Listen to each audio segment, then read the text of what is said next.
여러분들은 당연하다고 여겨졌던 것이 사실은 결코 당연하지 않았구나라는 것을 깨달은 적 있으십니까?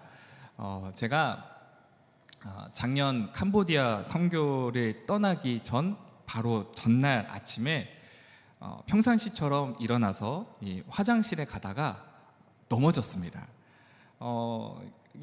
그냥 세상이 빙글빙글 돌더니만 그대로 변기 쪽으로 딱 넘어졌어요. 처음에는 그냥 미끄러졌나 싶었는데 그게 아니었습니다. 이게 화장실에서 기어 나와서 아픈 부위를 막 어루만지는데도 불구하고 그 세상이 막 빙글빙글 도는 거예요. 그래서 땅바닥에 누워 앉아서 계속 누워 있었지만 하늘은 빙글빙글 돌고 결국엔 막 구토도 하게 되고 너무 힘들더라고요. 그래서 기어서 가까운 병원에 갔습니다. 근데 병원에 갔는데 이석증도 아니라고 하고 아무 증상이 없다라고 하더라고요. 그래서 기어서 이렇게 돌아왔는데 그 모습을 김치만 집사님이 보셨던 겁니다. 그래서 저를 불쌍히 여겨주셔서 김치만 집사님과 함께 응급실에 간 적이 있습니다. 그래서 여러 가지 검사를 받고 이 어지럼증 중에 하나인 그 전정신경염이라는 진단을 받고 치료를 받은 적이 있었습니다. 그래서 결국 캄보디아 선교는 못 가게 되었죠. 그때 저는 얼마나 마음이 좀 불편하고 민망하고 또 죄송스러운지 몰랐습니다. 민폐를 끼친 것 같아서 굉장히 마음이 안 좋았죠. 이 건강상에는 아무런 문제도 없고 어떤 조짐도 보여지지 않았는데 갑자기 쓰러지자 너무 당황스럽습니다. 저는 나름대로 꾸준히 운동도 하고 또 동기들에 비해서 이 체중이 그나마 유지되고 있는 그런 어떤 나름대로 관리를 하고 있었는데 이런 일이 갑자기 닥치니까 너무 당황했죠. 너무나도 당연하다고 생각했던 일이 그 일상이 전혀 그러지 않다는 걸 경험하게 됩니다. 아침에 눈을 뜨고 화장실에 가고 옷을 입고 이런 모든 일상, 당연하다고 여겨졌던 것이 갑작스러운 사고와 혹은 질병으로 바뀔 수도 있다라는 거죠.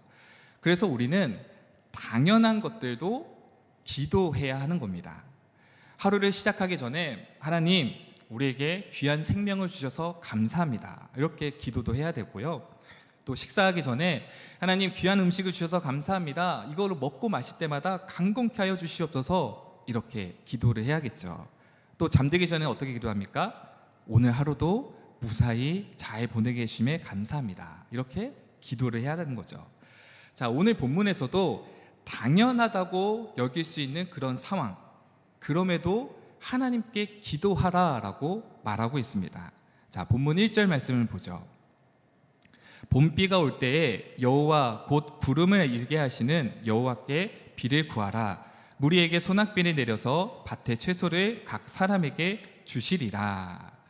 자, 봄비가 내릴 때, 올 때, 즉 열매를 맺을 때, 추수할 때를 말합니다. 자, 우리나라하고는 좀 정반대라고 생각하시면 돼요. 자, 우리나라는 봄에 파종하고 씨를 뿌리고 가을에 추수를 하는데 이스라엘 지역은 반대입니다. 가을에 파종하고 봄에 추수합니다. 그래서 이스라엘 백성들은 이 파종할 시기, 이 씨를 뿌리는 때에 이른 비가 내리고 또 추수할 때 늦은 비가 내리는 그런 기후 지역에 살고 있었습니다. 어찌 보면 지극히 자연스러운 일이죠. 오랜 세월 동안 그 지역에 살았던 수많은 사람들이 그 자연의 흐름대로 터득했던 삶의 지혜고 문화고 자연스러운 일상이었습니다. 기도하지 않아도 때가 되면 비가 내리고 또 씨를 뿌리고 곡식이 자라 열매를 맺게 되죠. 믿는 자나 믿지 않은 자나 별반 다르지 않습니다. 믿거나 믿지 않거나 중요한 게 아니라 그냥 일상대로 가을에 파종하고 봄에 추수를 하는 자연스러운 일상이었습니다. 자, 그런데 이렇게 지극히 자연스럽고 당연하다고 여겨졌던 그 일에 뭐라고 말합니까? 여호와께 비를 구하라 라고 말해주고 있죠. 자, 지극히 자연스럽고 당연하다고 여겨지는 일들도 하나님과 연관시켜서 생각하고 기도하라 라고 말해주고 있는 겁니다. 이것이 믿는 자들에게 있어서 굉장히 중요한 삶의 자세인 거죠.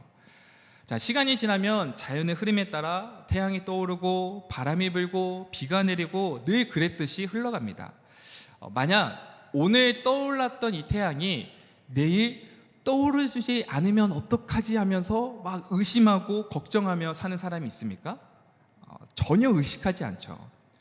아예 생각조차 하지 않습니다. 그래서 지극히 자연스럽고 당연하다고 여겨진 것들을 우리의 삶 가운데는 굉장히 많이 찾아볼 수 있다는 거죠. 물을 마시고 숨을 쉬고 아침에 눈을 뜨고 걸어다니는 모든 일상이 다 그러합니다.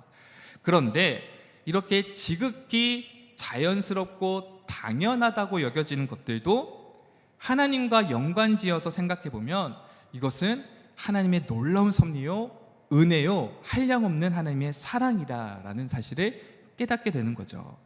하나님의 한 치 앞도 한 치의 오차도 없는 이 섬세한 자연의 흐름과 또 머리털도 세시는 이 치밀함, 이 우리의 일상을 우리 하나님께서는 주관하고 있다라는 겁니다. 자, 그래서 말하죠. 봄이 되면 자연스럽게 내리는 이 늦은 비도 하나님께 구하라라고 말하고 있습니다. 그런데 이스라엘 백성들은 그러지 못했다라는 거죠. 하나님께 구해야 되는데 이들은 누구에게 구하고 있느냐? 무속의 힘, 우상에게 치우쳐 버렸던 겁니다. 자, 2절 말씀 봅니다. 드라빔들은 허탄한 것을 말하며 복술자는 진실하지 않는 것을 보고 거짓 꿈을 말하는즉 그 위로가 헛됨으로 백성들이 양같이 유리하며 목자가 없으므로 공고를 당하리니. 자, 이 드라빔이라는 것은 집안에 모시는 어떤 신상이라고 볼 수 있죠. 신주단지 같은 이 가정의 복을 비는 그런 우상이었습니다. 이 복술자는 무엇을 말합니까? 점술가, 주술가, 무당 등을 말하겠죠. 즉 때를 따라 지극히 자연스럽게 내리는 이 비를 하나님께 구해야 되는데 백성들은 누구에게 구하느냐? 우상에게, 드라민가, 이 복술자에게 말하고 있었다라는 거죠. 자, 아니 어떻게 하나님을 믿는 사람이 우상에게 절을 할 수 있는 걸까? 이해가 되지 않을 수 있겠죠. 그러나 우리 백성들은 그들의 삶 속을 자세히 들여다보면 이들에게도 어찌 보면 자연스럽게 답습해왔던 결과물이었던 겁니다. 이 농경 문화, 즉 이스라엘 백성들이 목축을 하면서 유목 생활하다가 이 가나안 땅에 정착하면서 이 농사를 짓게 되었는데 당시 이 토착민들이 하고 있었던 이 농사일을 배우게 됩니다. 자연스럽게 습득하게 되죠. 그런데 이 토착민들은 농사를 지으면서 어떻게 했느냐? 우상 숭배하는 것이 일상이었던 겁니다. 이와 같은 문화를 그대로 답습해 버렸다라는 거죠. 자, 비단 그 당시에 그 백성들만의 그 삶의 이야기일까요? 오늘날 우리들도 여전히 이 점치는 이 무속 이런 것이 삶에 깊숙이 침투해 있습니다. 자, 여러분들 이사를 가려면 여러분들 날짜를 언제로 합니까? 손 없는 날을 이거 피해보죠. 또 시험을 치르는 학생들은 미역국을 먹지 않습니다. 왜일까요? 미끄러진다고 해서 미역국을 먹지 않는다고 해요. 또 결혼과 또 어떤 출산을 앞둔 이들에게는 사주팔자를 보거나 복의 기운이 굉장히 많은 때를 이렇게 고른다고 합니다. 또 그 젊은이들은 별자리나 뭐 타로 같은 것을 재미삼아 해보기도 하죠. 자, 여러분들 영화나 드라마, 이 예능을 보면 이 무속의 힘을 비르는 그런 장면들이 참 많이 등장합니다. 여러분들 혹시 주인공이 막 어려운 일을 당하고 또 무서운 일을 당했을 때 교회에 나와서 목사님과 신방하고 또 상담받고 목사님께 안수기도하는 그런 장면들은 별로 보지는 못했을 겁니다. 보통 이 영화나 드라마, 예능에서 나오는 이 장면들은 굿하는 장면이라든가 뭐 부적을 바르는 장면이라든가 어떤 장면을 극대화시키기 위해서 이런 무속의 장면들을 훨씬 더 많이 사용하고 있죠. 요즘 K-팝 데몬 헌터스라는 이 애니메이션이 전 세계적으로 굉장히 돌풍이 일어났다고 합니다. 한국 여성 K-팝 이 걸그룹이 악귀를 사냥하는 이런 판타지 세계관을 그려진 이 만화인데요. 우리나라의 어떤 전통 문화와 우리나라의 어떤 K-팝을 결합시켜서 글로벌적인 인기를 끌고 있다라고 하죠. 근데 이 만화 영화에서도 보면은 여기에도 토속 민속적인 샤머니즘적인 이 배경이 깔려 있는 겁니다. 작년 기사를 살펴보니까 2000년대 초반까지만 해도 이 무속인의 인구수가 20만 명 정도 되었다고 나오고 있는데요. 현재는 어떠냐? 현재는 80만 명으로 굉장히 늘어났다고 합니다. 아니, 교회 수는 줄어들고 이 목사 수는 점점 줄어들고 있는데 이 점집은 늘어나고 있는 거예요. 점점 흥행하고 있다는 거죠. 예전에 제가 1년 전에 갔던 이 관광지에는 없었던 것이 1년 만에 생겼던 특별한 가게가 있었습니다. 이 무인으로 인용할 수 있는 점치는 어떤 가게였어요. 그래서 동전을 놓고 뽑아서 오늘의 운세 같은 것을 뽑는 그런 것들이 1년 만에 생기게 되었죠. 이것처럼 사람들은 재미삼아 이렇게 호기심으로 이런 것을 하곤 합니다. 그래서 이 80만 명에 육박했던 이 무속인들은 사실 무종교의, 종교가 없는 사람들만으로는 이들이 감당하기 어렵죠.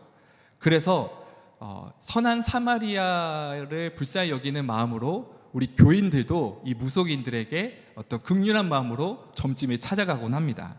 그래서 점집에 찾아가서 딱 가자마자 무속인이 그 교인을 보자마자 딱 이런 말을 하죠. 아이, 예수쟁이가 왜 왔어? 여기 오지 마. 예수 잘 믿고 신앙생활 열심히 해. 라는 말을 듣고 와서는 은혜 받았다고 하면서 구역 식구들에게 막 전도하고 막 그런 모습들. 우리의 삶 속에서는 아주 자연스럽게 깊숙이 이 우상 숭배에 대한 이 주술과 무속에 대해서 굉장히 침투해 있다는 거죠. 문화와 전통이라는 그런 이름으로. 자, 이 본문에서 이 추술 때에 드라빈과 이 복술자에게 기도하는 이 이스라엘 백성들, 마땅히 하나님께 기도해야 되는데 그러지 못하고 있었다는 거죠. 자, 그들을 보면서 하나님이 뭐라고 말하냐? 목자 없는 양이구나. 목자 없는 양이라는 표현을 합니다. 그래서 이 목자 없는 양처럼 이 양을 선동하고 또 삭군질하는 이 거짓 선지자들, 또 목자들, 이 지도자들에게 뭐라고 말하고 있느냐? 내가 너희를 벌하겠다라고 말하고 있죠. 자, 3절 말씀을 한번 보겠습니다. 내가 목자들에게 노를 바라며 내가 순염소들을 벌하리라. 만군의 여호와가 그 무리 곧 유다 족속을 돌보아 그들을 전쟁의 준마와 같게 하리니. 자, 여기서 같은 단어지만 서로 다르게 표현했던 말이 등장합니다. 힌트가 나왔죠? 빨간 글씨로. 벌하리라와 돌보아. 벌하리라는 말과 돌보라라는 이 단어가 정반대의 의미를 표현하고 있지만은 사실은 원어는 같습니다. 둘 다 파카드라는 이 히브리 단어를 사용하고 있죠.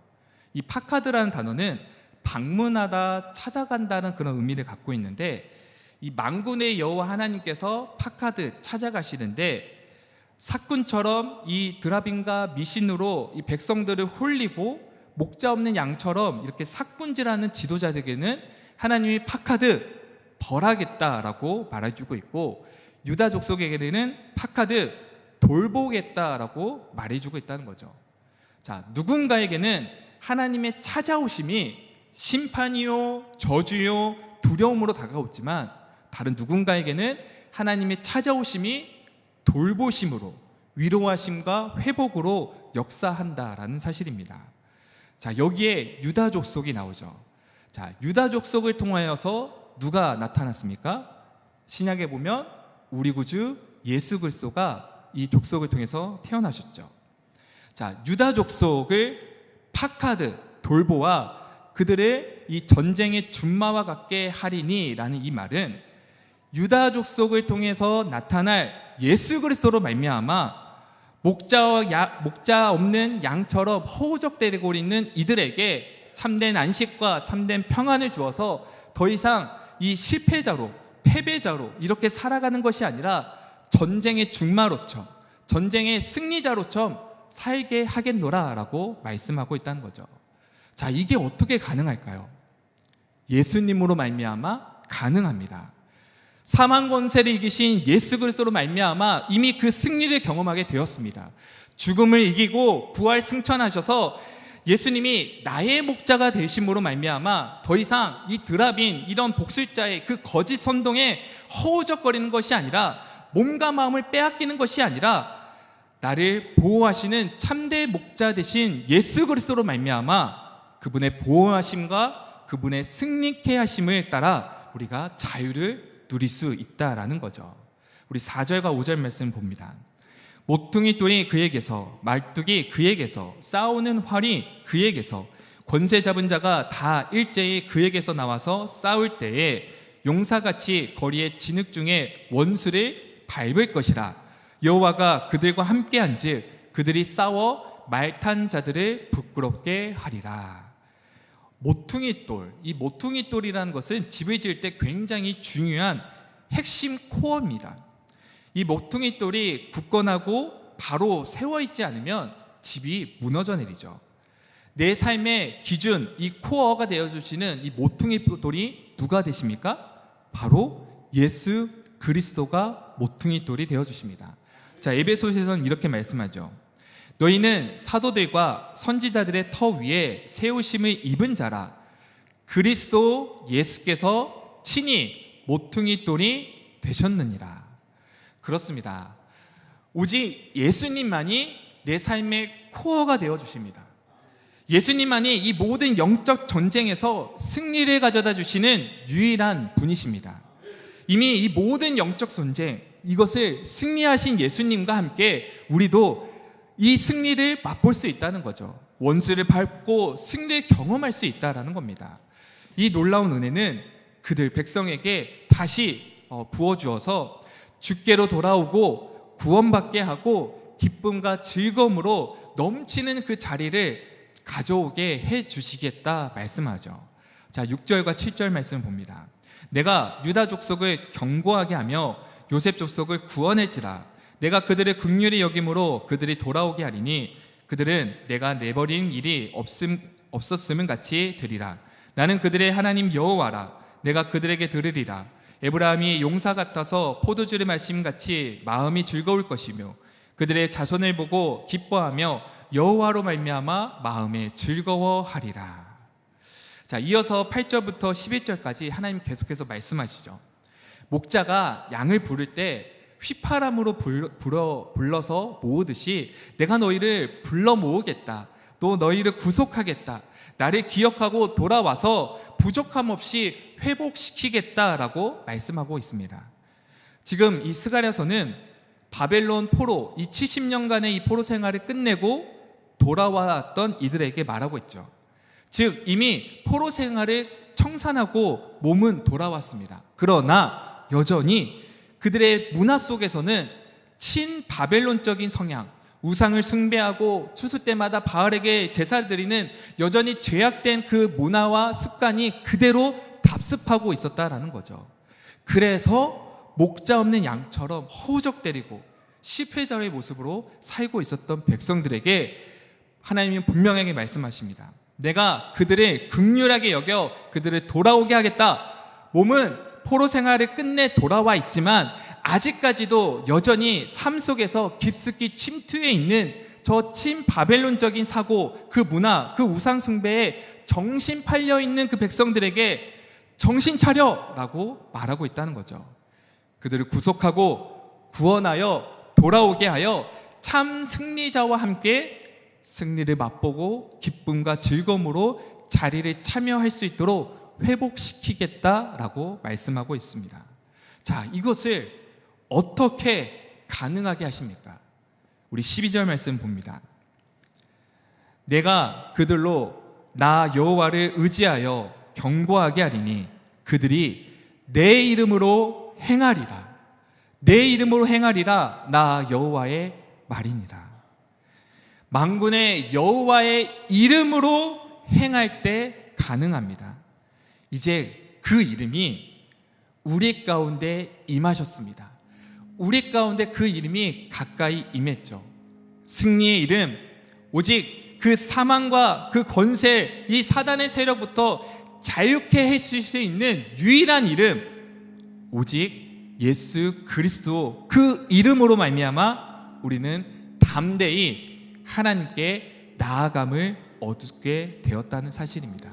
성경은 말합니다. 에베소서 3장 12절에 이렇게 말하죠. 우리가 그 안에서 그를 믿음으로 말미암아 담대함과 확신을 가지고 하나님께 나아감을 얻었느니라. 히브리서에는 이렇게 말합니다. 그러므로 형제들아, 우리가 예수의 피를 힘입어 성소에 들어갈 담력을 얻었나니 그 길은 우리를 위하여 휘장 가운데로 열어주신 놓으신 새로운 살 길이요. 그래서 우리는 예수의 이름으로 하나님께 나아가고 예수의 이름으로 새로운 살 길을 살아갈 수 있다는 사실입니다. 예수의 이름으로 여호와 하나님께 기도할 수 있게 되었다는 거죠. 사랑하는 서부가족 여러분, 여러분들의 일상은 지극히 자연스럽고 당연한 삶은 없습니다. 그 일상은 모두 하나님의 은혜요 섭리 가운데 있다는 사실입니다. 그 일상은 우리 구주 예수 그리스도의 그 십자가의 그 보혈의 피값으로 산 구원받은 그 은혜의 삶이요 새로운 살 길입니다. 이제 우리는 앞으로 한 주간 살아갑니다. 여전히 내 삶 속에서 그 깊숙이 침투해 있는 저 악한 세력들, 친바벨론적인 그런 문화, 그런 답습하고 있는 그런 모습들, 내 삶 속에서 그래서 하나님과 동떨어지게 하는 그 악한 그런 모습들, 그때 예수 그리스도로 말미암아 하나님께 나아감으로 인해서 하나님의 그 파카드, 하나님의 보호하심이 우리를 덮어주시고 이끌어주신다는 사실이죠. 그래서 실패자가 아니라 승리자로, 이미 승리하신 예수 그리스도로 말미암아 여러분들은 승리를 경험할 수 있다는 사실입니다. 그래서 여러분들 삶 속에서 예수의 이름으로 기도하십시오. 예수의 이름으로 여러분들 구하고 바라는 모든 것들을 하나님께 담대함으로 아뢰 보십시오. 여러분들의 삶이 당연함 속에서도 은혜를 경험하게 되고 기쁨과 즐거움으로 자리를 참여할 수 있게 됩니다. 이제 이 말씀을 붙잡고 결단하며 함께 묵상하며 또 다른 은혜를 사모하며 나갔으면 좋겠습니다. 말씀을 기억하면서 하나님이 주시는 또 다른 은혜, 바로 은혜의 성만찬을 기도로 준비하며 그 은혜를 사모하며 우리 묵상 기도하며 준비하도록 하겠습니다.